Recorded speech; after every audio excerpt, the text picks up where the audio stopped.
Nous recevons aujourd'hui un ami que vous connaissez bien dans le Disney Club, c'est le docteur vétérinaire Patrick Payancé. Bonjour docteur. Bonjour. Nous sommes ravis de vous retrouver sur le Disney Club. Alors dites-nous, nous sommes en hiver, il fait froid un peu partout en France. Comment réagissent les oiseaux ?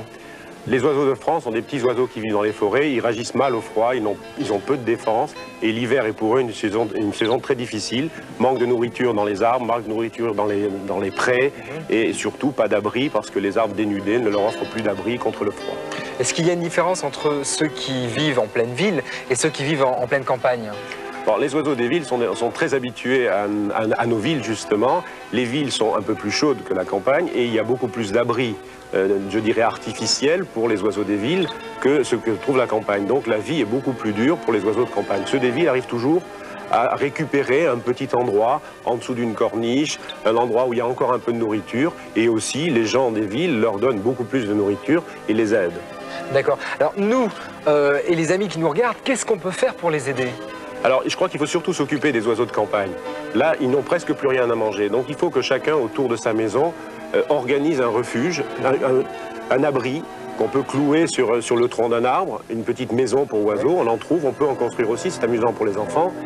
Il faut aussi mettre beaucoup de nourriture. Il faut mettre une nourriture très riche, très pleine de graines et de graisse. On en trouve aussi dans le commerce sous forme de pain qu'on accroche à l'arbre et que les oiseaux vont picorer pour trouver à manger, pour survivre.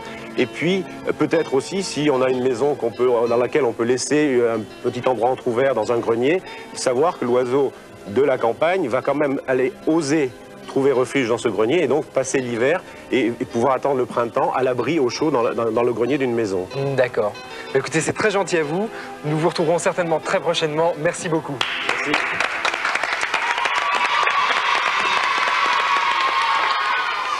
Nous allons maintenant retrouver nos héros du jour, les pompiers de Paris, mais cette fois-ci dans un reportage. Venez avec moi.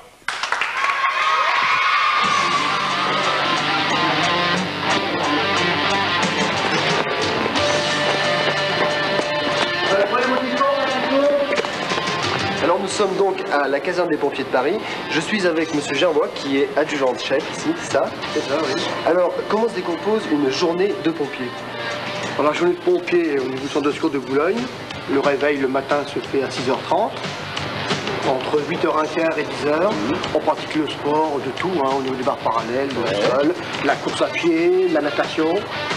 Donc un entraînement sportif intensif. Alors dans cet entraînement, effectivement, on peut voir la barre fixe. Vous passez tous chacun votre tour.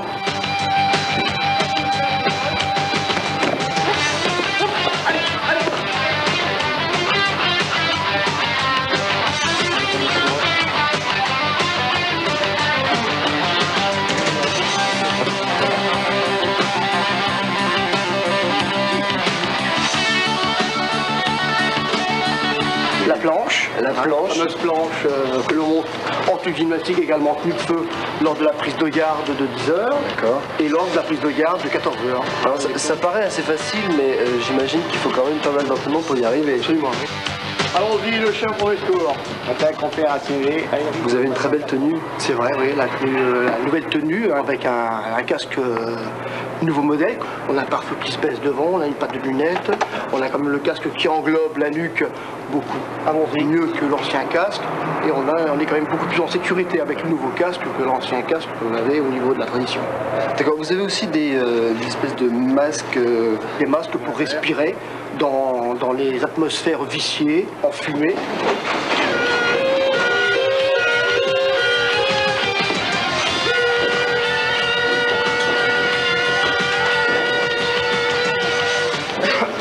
La boulevard Murat, Paris 7e. Ah, boulevard Murat, ok.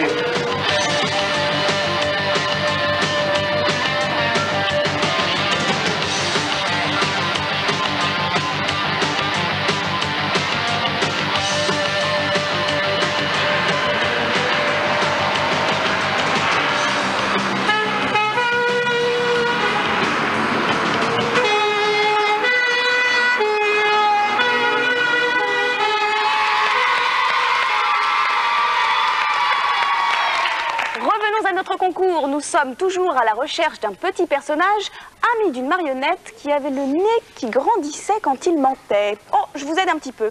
Bon, Regardez le deuxième indice. Quelle main? La gauche? La droite? La gauche.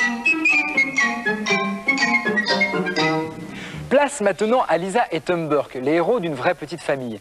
Lisa s'ennuie toute seule à la maison pendant que Tom travaille. Elle réussit à se faire engager dans le journal local, la Gazette Red Rock. Elle rêve de devenir grand reporter et se retrouve à la rubrique bricolage. Qu'est-ce qu'elle a contre le bricolage, Lisa? Bah, rien, Nicolas, mais disons que elle a d'autres ambitions. Et puis comme elle est têtue, elle va y arriver. Une vraie petite famille. Bonjour.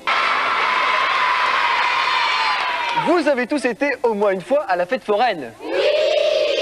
Eh bien, à la fête foraine, il y a un jeu qui s'appelle le jeu de massacre et qui consiste, avec des balles, à casser des têtes de personnages comme celle que j'ai à côté de moi. Alors, je vais aller rejoindre mes candidats que vous allez applaudir. À ma droite, Olivier, à ma gauche, Magali. Vous avez 10 balles chacun et vous voyez les personnages hideux qui sont en face de vous. Eh bien, vous devez les détruire. Celui qui aura enlevé le plus de morceaux aura gagné. Vous êtes prêts? Vous, je compte sur vous pour les encourager. Vous prenez vos balles et on va y aller. 3, 2, 1, top, c'est parti! Allez, tape plus fort! Allez!